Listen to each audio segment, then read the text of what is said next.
Dude's basically in a therapy session, but it is high-key an interrogation. He's trying to play it cool about his dad, saying, "Obviously, I love him." But the vibe is super complicated. You can tell he's not telling the whole story, and the tension is already building up. Things escalate fast when his nose starts bleeding, and it turns into a whole interrogation scene. He's getting hung off a building just to find out where this guy named Shroud is hiding. The shift from emotional vulnerability to a life or death situation is giving major whiplash, for real. The aesthetic is giving final boss battle as he gears up to face his father's killer. He's in this dark industrial setting, getting his tech ready. The whole sequence is super intense, with dramatic music and a sense of impending doom. This is his main character moment, for sure. The villain's goon starts yapping, trying to get under his skin by disrespecting his dad's memory. He's telling these graphic, messed-up stories about his father's last moments. It is a low blow designed to throw him off his game right before the big confrontation with Shroud. He's in a full-on battle and his suit's shields are failing. The enemy is taunting him, trying to make a deal for the astral pulse. He's doing these complex calculations to divert power, trying to outsmart the villain in real time. The pressure is on, and it is a total tech nerd showdown. After getting absolutely wrecked, Mecha Man is now the subject of a news segment, and not in a good way. They are doing a whole recap of his family's legacy, from Mecha Man Prime to his dad, Astral. It's giving major, "your dad would be so disappointed" energy from the media. He holds a press conference to announce his retirement from superhero work because his suit is busted beyond repair. The reporters are ruthless, grilling him about his failure and how he let his family's legacy down. The whole thing is super painful to watch, a public fall from grace. He tries to stop some low-level goons robbing a store, and when he says, "I'm Mecha Man," they just point at the news and laugh. It is a total reality check moment for him. A corporate hero named Blonde Blazer shows up and helps him out, which is both cool and a little embarrassing for him. She's a total pro, and he's just a guy with a dislocated arm. It is the start of a new, unexpected chapter for him, meeting someone from the official hero world. He's having a drink with Blazer, and she's asking how he afforded the suit. He spills that he burned through his whole inheritance, living on duct tape and vibes. It really puts into perspective how much he sacrificed just to keep the hero gig going. Mad respect for the dedication. A D-list villain named Flambe tries to start a fight with him in a superhero bar, not realizing who he is. It is a cringy confrontation where the villain tries to act tough, but just ends up setting himself on fire. Robert handles it with dry humor, showing he's still got it. Blazer reveals she knows his real name, Robert Robertson III. This leads to him sharing his family's tragic superhero origin story. His grandpa and dad both died in the suit, making it a cursed family tradition. The mood gets serious, and you really feel for the guy.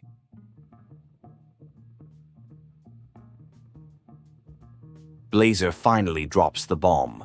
She is here on official business from the Superhero Dispatch Network. She offers him a deal to become Mecha Man again, but he has to mentor a team of rookie heroes first. It is his one shot to get his legacy back, a total career glow-up. The job interview is basically a simulation where he has to dispatch heroes to different crises.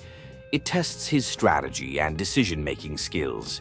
The tutorial is led by a super cheesy hero named Phenomenon, who explains all the corporate hero rules, including benefits and paid time off, which is hilarious.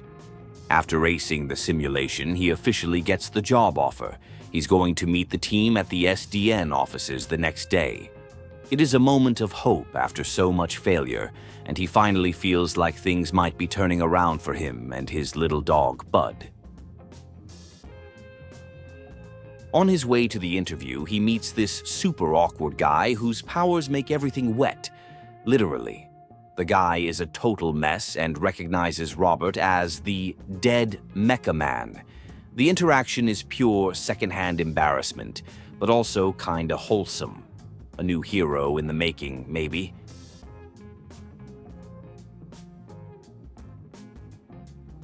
First day on the job, and Blazer is like, "Take your clothes off." He has to wear this generic corporate fit to hide his identity. The whole interaction is so awkward, especially after their kinda date night. They are trying to keep it professional, but the vibes are definitely not.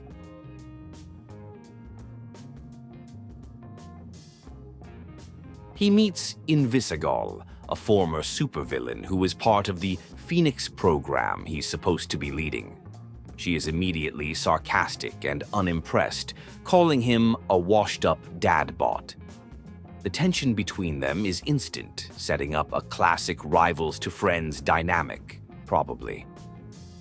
In the bathroom, he meets Royd, a super strong, super chill dude who is also a massive tech genius.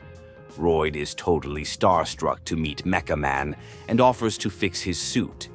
It is a funny and random encounter that ends up being super important for his future.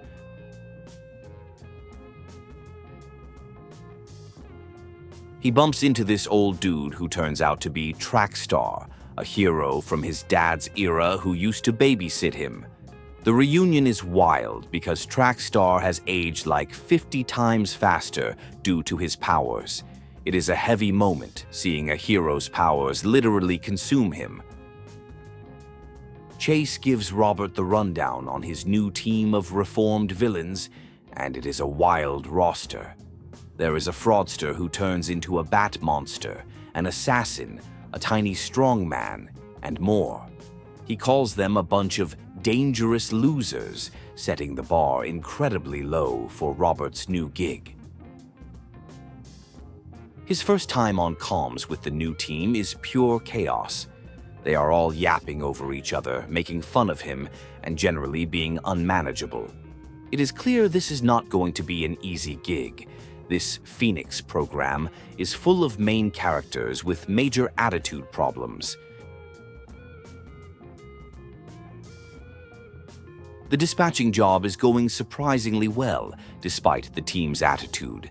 However, things get weird when Sonar randomly transforms into his bat monster form.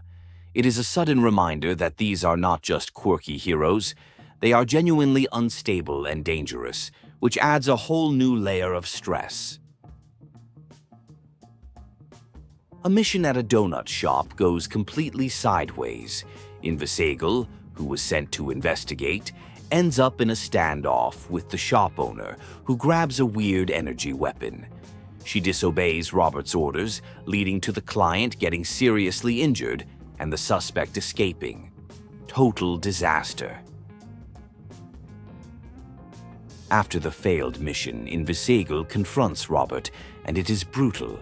She calls him a nerd playing a video game, and says he's not a real hero because he is not on the front lines.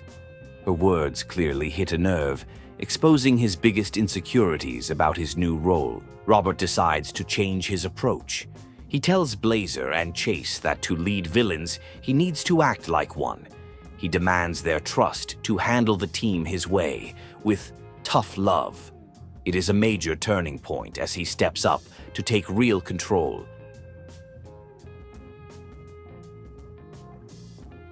Just as things are getting complicated, Robert meets Blazer's boyfriend, the one and only Man. The guy is the ultimate golden boy superhero, making Robert feel even smaller and more insecure. The whole interaction is painfully awkward and perfectly timed to ruin any good vibes he had. Royd shows up at Robert's depressing apartment to pick up the busted Mecha Man suit. The place is a mess, and Royd roasts him for it, calling it serial killer chic. It's a funny scene that highlights just how far Robert has fallen since his hero days. Royd drops a bombshell theory. Robert's dad, a gearhead, could not have created the super-advanced astral pulse. He suggests someone else, a science nerd, must have been the real genius behind it. This plants a seed of doubt about Robert's entire family history and legacy. Robert has to bring his dog, Beef, to work, and Chase instantly becomes the most overprotective dog sitter ever. It is a hilarious and sweet moment that shows a softer side to the grumpy old hero. He literally says he'd let everyone else die before anything happened to the dog. Blazer casually tells Robert that she and Phenom Man broke up over sushi in Tokyo. Then she drops another bomb. He has to cut someone from the Z team to create a sense of urgency. The corporate hero world is proving to be just as dramatic as the streets. The news that someone is getting cut sends the Z team into a self-sabotage spiral. Coop handcuffs Sonar to a squat rack, and everyone starts trash-talking each other. It is a perfect display of their villainous roots. Teamwork is not in their vocabulary just yet.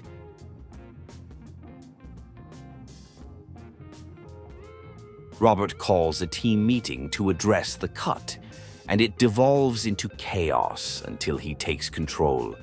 He gives this epic phoenix rising from the ashes speech about redemption. It is surprisingly inspirational, and for a moment it seems like he might actually be getting through to them. Just when things seem to be going well, a rumor about Coop rejoining her old criminal crew starts circulating. The team is on edge, and the fragile trust Robert was building starts to crack. The drama is relentless, and it is clear the past is not done with them. Robert finds Invisigal quitting on a playground, convinced she is fated to be a villain. He gives her another pep talk, this time about making your own destiny, referencing Kung Fu Panda. It is a cheesy but heartfelt moment that shows how much he has come to care. Invisigal takes on her nemesis, lightning struck for the third time, but now with Robert's help. He guides her through the fight using his strategic mind to hack systems and give her an advantage. It is their first real moment of teamwork, and they absolutely crush it together. After her big win, Invisigal moves up the leaderboard, leaving Sonar and Coop tied for last place. Blazer forces Robert to make the final call, and he decides to cut Coop. It is a tough decision that feels like it is going to have some serious consequences later on. The episode ends with Coop leaving a threatening souvenir for Robert, a knife stabbed into his desk. The message is clear. She is not happy about being cut. Meanwhile, Blazer is trying to play it cool, but the tension is definitely rising. This is just the beginning of the fallout. The vibe is super off at the office. Someone has pranked Robert by putting a picture of Coop on his monitor, and Punch-Up is clearly still upset about his ex-girlfriend getting fired. Chase warns Robert that cutting one person has poisoned the well for the rest of the team. Blazer is trying on a dress for a fancy gala and needs Robert's help. The moment is incredibly awkward, especially when her nipple is almost out. It is a classic will they, won't they scene, packed with unresolved tension and a little too much talk about hue shifts. Robert has to give a pep talk to a heartbroken Phenom Man who is moping in the parking lot. The super being is contemplating flying into the sun, and Robert has to talk him down using basic therapy techniques. It is a surreal and hilarious conversation about dealing with breakups. Invisigal finds Robert picking glass out of his chest in the bathroom, and things get weird. She admits she had a dream about them hooking up and is trying to try on the idea. The conversation is interrupted by Waterboy, making the whole situation a perfect storm of awkwardness. A fight breaks out in the break room between Flambe and Waterboy over some thrown-away noodles. It is petty and ridiculous, but Robert has to play mediator. The scene perfectly captures the chaotic, juvenile energy of the Z team when they are not on missions.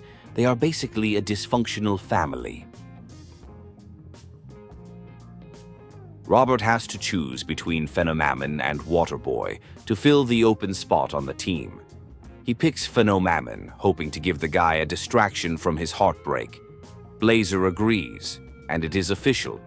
Her very dramatic, very powerful ex is joining the squad. This cannot go wrong.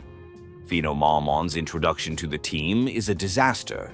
He immediately starts talking about how being near Blazer will help his broken heart, and the team just roasts him for it.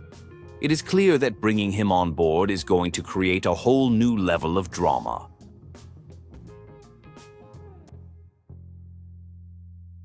Phenomammon opens up to Robert about his breakup, revealing his alien genitals were not compatible with Blazer's.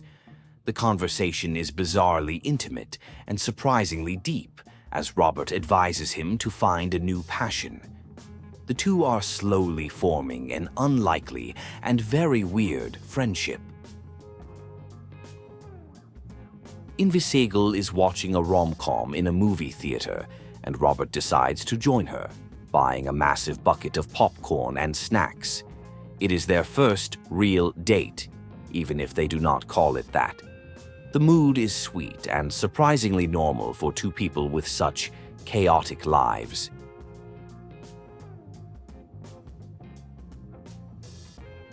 Robert's in the gym getting a reality check from Flambe, who calls him a normie who needs a babysitter. The trash talk is brutal, with Flambe telling him to accept that he does not have it anymore. It is a harsh reminder of his powerless state and the team's lingering disrespect. The team starts a betting pool on which superhero Robert used to be, with Blue Balls Man as the leading guess. The whole thing is a massive inside joke that highlights how little they still know about him. He tries to play it cool, but it's clearly a little frustrating. Chase pulls Robert aside for a serious talk. He is worried about the team's growing conflict with a major crime syndicate called the Red Ring, and asks Robert if he is prepared to kill Shroud if he gets the chance. The question hangs in the air, a heavy foreshadowing of what is to come.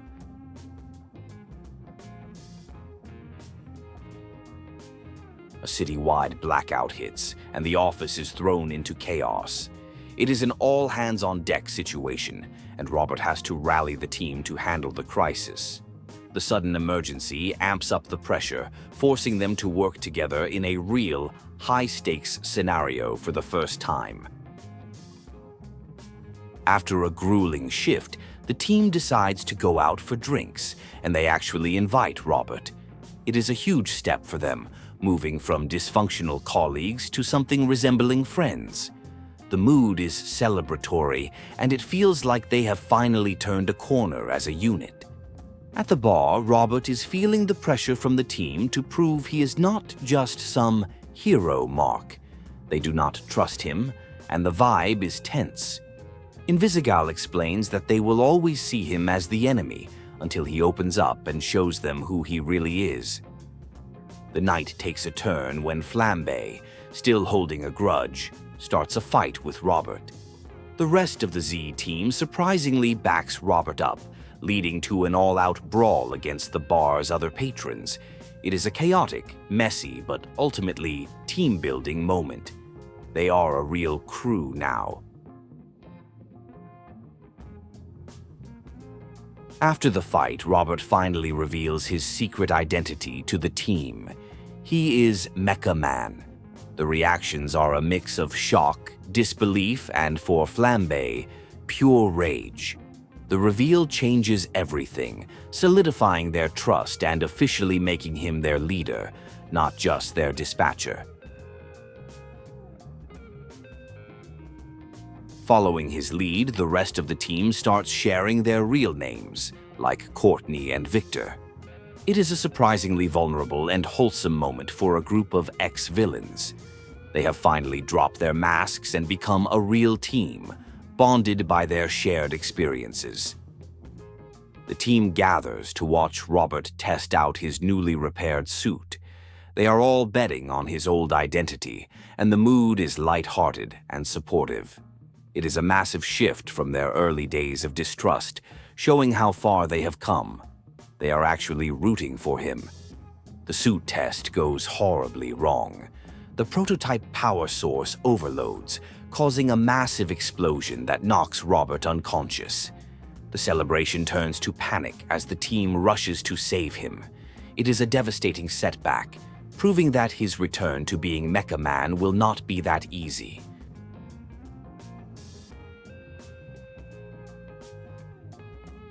Robert wakes up in the infirmary to find a heartbroken Royd, who confesses he cannot recreate the astral pulse. The dream of being Mecha Man again is officially dead, at least for now. It is a quiet, somber moment of defeat for both of them, a tough pill to swallow. Chase and Robert have a heart-to-heart, where Chase expresses his deep distrust for Invisigal. He sees her as a black hole who will only drag Robert down. The conversation is tense, revealing a protective, fatherly side to Chase and highlighting the central conflict of Robert's new life. Robert is talking to his dog, Beef, processing everything that has happened. He admits that, for the first time, he can see a life without being Mecha Man. He is finding fulfillment in leading the Z team, but the legacy of his father and Shroud still haunts him.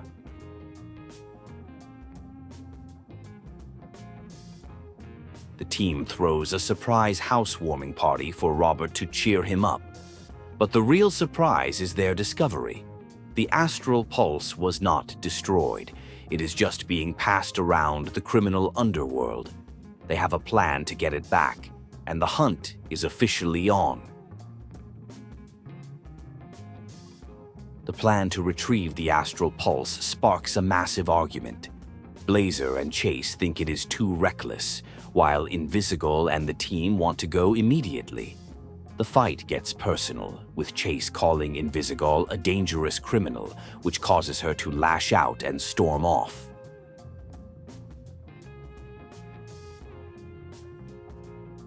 Robert finds Chase after the fight, and they talk about why they became heroes. Chase admits his harshness towards Invisigal comes from a deep-seated belief that some people are just born bad. It is a conversation about fate versus choice, and it clearly leaves Robert with a lot to think about. In a shocking twist, Invisigal goes after the astral pulse alone, ignoring everyone's warnings. She gets herself into a massive firefight on a yacht, and Robert has to guide her through it remotely. It is a reckless, desperate move that puts both of them in extreme danger. Invisigal manages to get the astral pulse, but her past comes back to haunt her. The villain uses her asthmatic triggers against her, leaving her helpless. It is a terrifying, gut-wrenching moment as Robert watches, unable to do anything but listen to her struggle to survive.